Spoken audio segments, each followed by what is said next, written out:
ایسا معلوم ہوتا تھا کہ جیسے کوئی قیامت آ گئی ہے، جیسے کوئی بڑا طوفان آ گیا ہے، جیسے کوئی زلزلہ آ گیا۔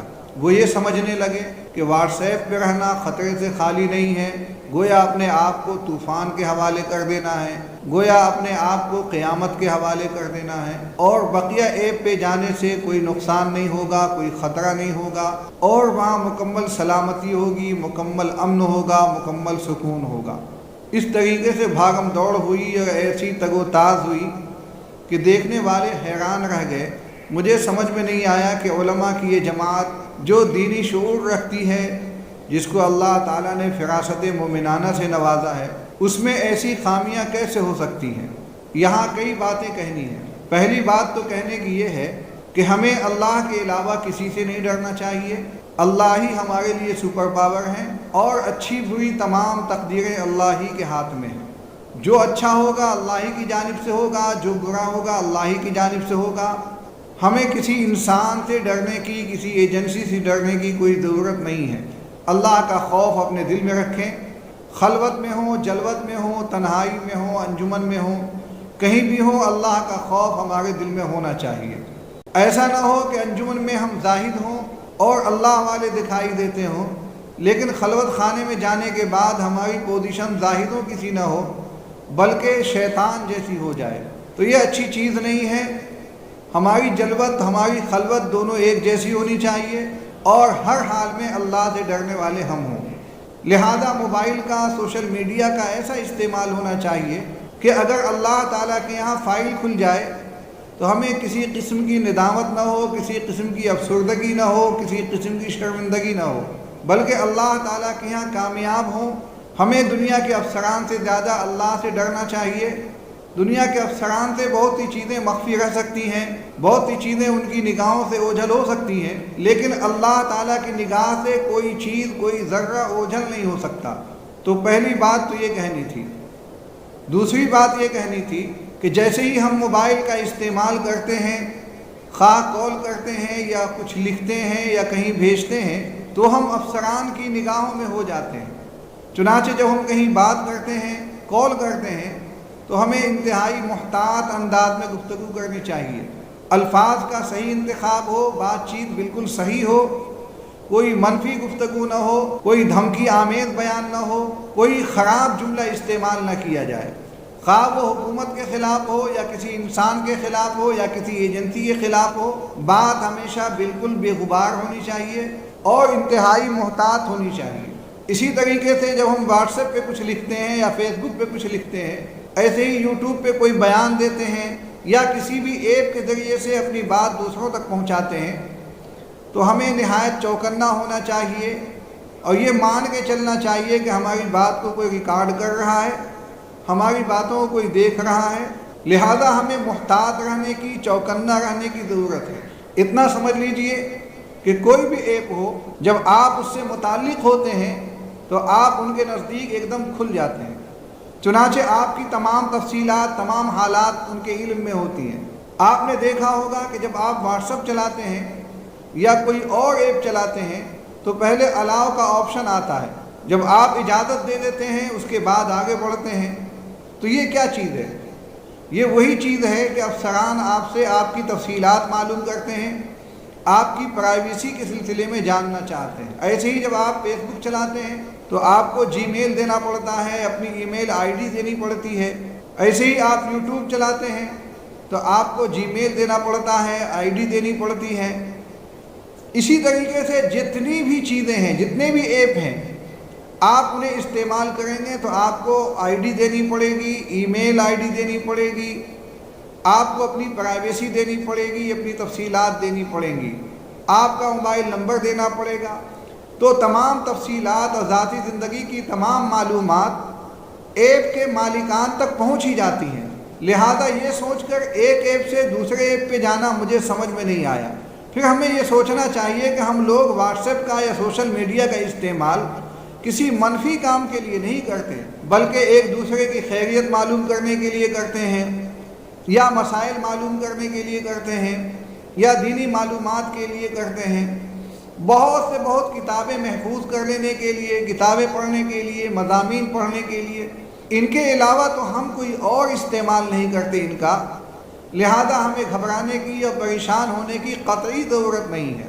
واٹس ایپ کی نئی پالیسی آنے کے بعد بہت سے لوگوں نے ایسی زیادہ گھبراہٹ کا مظاہرہ کیا کہ لوگ بیپ کی جانب اور دوسرے ایپ کی جانب جانے لگے اور ہجرت کرنے لگے اور یہ سمجھنے لگے کہ یہ بڑا اچھا کام ہے، یہاں سے ہم نکل گئے ہیں تو خطرے کی جگہ سے نکل کر مامون جگہ پہنچ گئے ہیں۔ یہ اچھی سوچ نہیں ہے، اچھا خیال نہیں ہے۔ اس سلسلے میں میرے ایک عزیز میرے شاگرد کا مضمون سامنے آیا، یعنی مولانا آفتاب اظہر صدیقی سلمہ کا، جو ماشاءاللہ بڑا اچھا لکھتے ہیں، بڑا اچھا بولتے ہیں، بڑے اچھے افکار و خیالات کے مالک ہیں، بہار سے ان کا تعلق ہے۔ میں آپ کو مضمون سناتا ہوں، اس سے آپ کو اندازہ ہو جائے گا کہ بیپ زیادہ اچھا ایپ ہے یا واٹس ایپ زیادہ اچھا ایپ ہے، تاکہ آپ کے علم میں پوری صورتحال آ جائے۔ عزیزم آفتاب سلمہ لکھتے ہیں، کچھ احباب نے بیپ نامی چیٹ اپلیکیشن کو اسلامک ایپ کے نام پر ایسا متعارف کرایا کہ بے شمار لوگ بالخصوص اہل مدارس نے دھڑا دھڑ اسے ڈاؤن لوڈ کرنا شروع کر دیا، گویا نماز جمعہ کی طرح آفر چل رہا ہو کہ جو شخص پہلے ڈاؤن لوڈ کرے گا اسے اونٹ صدقہ کرنے کے برابر ثواب ملے گا، بعد میں آنے والوں کا ثواب انڈے کے مثل ہی رہ جائے گا۔ کچھ بھولے بھالے لوگ تو ترکی اور اسلام کے نام پر اس کو ایسی اہمیت دینے لگے گویا اس ایپ کے مالکان اپنی کمائی کا نصف حصہ انڈیا کی مسجدوں کے اماموں کے بینک کھاتے میں ڈالتے ہوں۔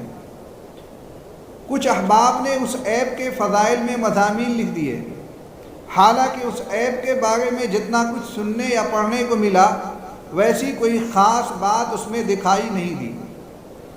آئیے اس ایپ کے سلسلے میں کچھ ضروری باتیں جان لیتے ہیں۔ نمبر 1، پرائیویسی پالیسی واٹس جیسے کثیر الاستعمال ایپ کو اگر صرف پرائیویسی پالیسی کے لیے چھوڑا جا رہا ہے تو اس بیپ نامی ایپ کی پالیسی آپ کی پرائیویسی کے لیے مزید خطرناک ہے۔ ایپ کے ذریعے دی گئی پالیسی تفصیلات کے کچھ اقتباسات ملاحظہ فرمائیں۔ پالیسی بتاتی ہے کہ ہم کس طرح معلومات، ذاتی ڈیٹا اکٹھا کرتے، استعمال کرتے اور بانٹتے ہیں جو آپ کی شناخت کو مخصوص یا قابل شناخت بناتا ہے۔ اگر آپ کو اس پالیسی کے سلسلے میں کوئی درخواست یا شکایت ہے تو براہ کرم ہم سے ڈیٹا پروٹیکشن آفیسر کے توسط سے رابطہ کریں۔ ہم آپ سے بالواسطہ طور پر ذاتی ڈیٹا اکٹھا کرتے ہیں، اسی طرح تیسری پارٹی سے حاصل کردہ معلومات بھی۔ آپ کو مندرجہ ذیل حصوں میں کون سے مقاصد کے لیے کون سا ڈیٹا اکٹھا کیا گیا ہے اس کے سلسلے میں تفصیلی معلومات مل سکتی ہیں۔ کون سا ذاتی ڈیٹا اکٹھا کیا جاتا ہے؟ ہم جن ذاتی اعداد و شمار کو جمع کرتے ہیں ان کے زمرے کے نیچے مزید تفصیل سے بیان کرتے ہیں۔ شناخت اور رابطے سے متعلق معلومات اکاؤنٹ کو محفوظ رکھنے کے لیے فون نمبر، صارف کا نام، اوتار، جی ایس ایم آپریٹر اور پاسورڈ استعمال کیا جاتا ہے۔ استعمال کی معلومات تکنیکی آلات کے ذریعے آپ کے آلے سے جمع کردہ تکنیکی اعداد و شمار، بھیجے گئے پیغامات کی قسم، اس کے مواد کے سلسلے میں کوئی معلومات اکٹھا کیے بغیر ٹیکسٹ میسیج، ویڈیو وغیرہ، استعمال شدہ فعال وقت، خدمات کی قسم، اپلیکیشن انٹرفیس سے متعلق استعمال کی عادات، درخواست میں آخری لاگ ان کی تاریخ، غلطیوں اور غلطیوں کے سلسلے میں معلومات جو اپلیکیشن کے استعمال کے دوران واقع ہوئی ہیں، ذاتی نوعیت کی معلومات اور سروے، عرفیت، پروفائل فوٹو، حیثیت سے متعلق معلومات، مسدود کردہ نمبر، درخواست کے ذریعے کیے گئے سروے کے نتائج سے متعلق ڈیٹا، مقام کی معلومات۔ اگر صارف مقام سے متعلق افعال استعمال کرتے ہیں تو ترتیبات پر انحصار کرتے ہوئے ان کے آلے کے قریب مقام پر ڈیٹا، ڈیوائس کی معلومات، device model, device operating system, phone کی ترجیح زبان، آپریٹر، استعمال کرنے والے صارفین کے بارے معلومات، ملکی معلومات، استعمال کی اطلاع، مواصلات کی قسم، بی آئی پی کال، فوری پیغامات وغیرہ کے بارے میں ڈیٹا، مواصلات کی مدت، تاریخ اور فریقین، لوگوں نے رابطہ کیا، VIP درخواست کے ذریعے آپ کے مواصلات کے مواد سے متعلق کوئی ڈیٹا اکٹھا نہیں کرتا ہے۔ بیک اپ کی معلومات، اگر صارف درخواست کرتے ہیں تو مواصلت کے اعداد و شمار کو VIP کے ذریعے بیک اپ کیا جا سکتا ہے۔ ایڈریس بک کی معلومات، صارف کے آلے پر موجود فون نمبر اور رابطہ کی فہرست، آپ کے ذاتی ڈیٹا کو کس مقصد کے لیے پروسیس کیا جاتا ہے۔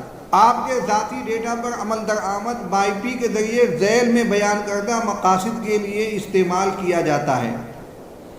شناخت کی معلومات، اس معلومات کا اطلاق صارف کی رجسٹریشن، غلطی، ناکامی کی اطلاعات، کنٹرول، ترقی اور آپریشنل سرگرمیوں کی وصولی، کاروباری ترقی، خدمت کے معیار کی پیمائش، مواصلات، داخلی تشخیص، فروغ، سروس تجزیہ، شکایت انتظامیہ، کسٹمر سروے عمل کے مقاصد کے لیے کیا جاتا ہے۔ ڈیٹا کا استعمال اور پسندیدہ، یہ ذاتی ڈیٹا کاروباری ترقی، براہ راست یا بالواسطہ مارکیٹنگ، درخواست میں صارفین کی مہمات، صارفین کو مشورے، خدمات اور افعال، اشتہارات کی پیشکش، پروفائلنگ، عملی طور پر آپ کی ترجیحات، صارفین کے مقام، آپریٹر، استعمال کی مدت کے مطابق اشتہارات کی پیشکش کے لیے استعمال کیا جاتا ہے۔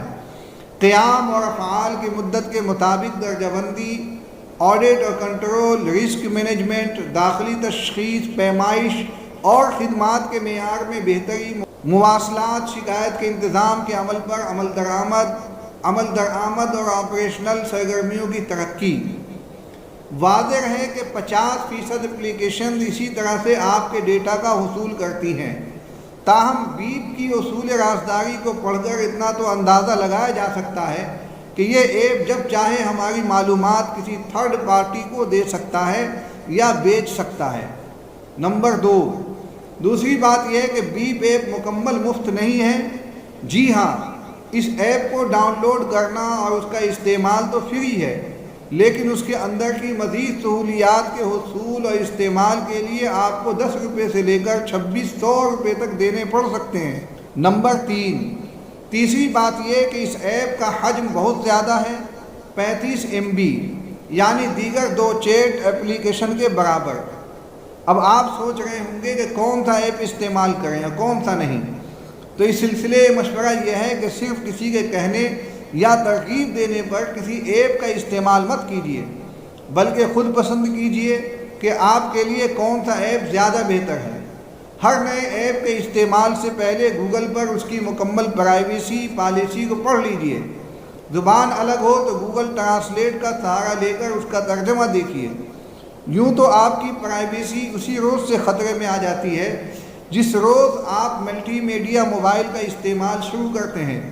لیکن گھبرانے کی بات نہیں ہے، کوئی بھی اپلیکیشن یا ویب سائٹ غیر قانونی طریقے پر آپ کی پرائیویسی کا غلط استعمال نہیں کر سکتی، ورنہ اسی پر کارروائی کی جا سکتی ہے۔ تاہم آپ ملٹی میڈیا موبائل کے صارف ہیں تو خود ہوشیار رہیں۔ غیر قانونی بات چیت، غیر قانونی مواد کی اشاعت، انجان دیش کے انجان لڑکوں یا لڑکیوں سے گفتگو اور موبائل کیمرے کے سامنے برہنہ ہونے یا موبائل پر برہنہ تصاویر یا ویڈیوز دیکھنے سے ہمیشہ گریز کریں تاکہ آپ کی پرائیویسی کا غلط استعمال نہ ہو سکے۔ اسی طرح خواہ مخواہ قسم کے ایپ کو اپنے موبائل میں ڈاؤن لوڈ اور انسٹال نہ کریں۔